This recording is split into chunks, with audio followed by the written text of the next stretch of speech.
In the Bible, we find one of the most beautiful appeal from God. It says, "Today, if you hear His voice, harden not your heart." Would you like to spend this day with God? Listen to this devotional. This Day with God, a devotional by Ellen G. White. Even a child is known. Even a child is known by his doings, whether his work be pure and whether it be right. Proverbs 20, verse 11. When Christ was yet a child, he was found by Joseph and his mother in the temple among the doctors, listening to them and asking them questions.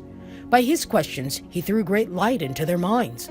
On this visit to Jerusalem, he had a realization that he was indeed the Son of God and that a special work lay before him.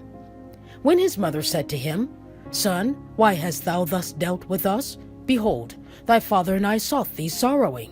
He answered, "How is it that ye sought me?" Then with the light of divinity shining forth from his countenance, he said in a most solemn manner, "Wist ye not that I must be about my Father's business?" Luke 2, verses 48 and 49.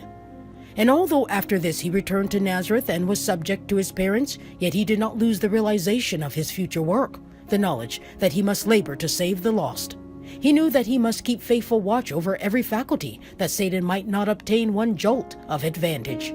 In all his actions, he must be the Son of God, that he might dwell among men as the representative of the Father. His work was to make others the sons of God, and he must lose no opportunity for casting leaven into the meal, that other youth and those of mature age might see that it is not safe to neglect to become intellectually qualified to be co-workers with God. He must teach his fellow men to labor to the full extent of their ability to become what they would one day wish they had made themselves. Christ was misunderstood by his brothers, for he was not like them. He worked to relieve every case of suffering that he saw, and he was always successful. He had little money to give, but he often gave his own humble food to those whom he thought more needy than himself.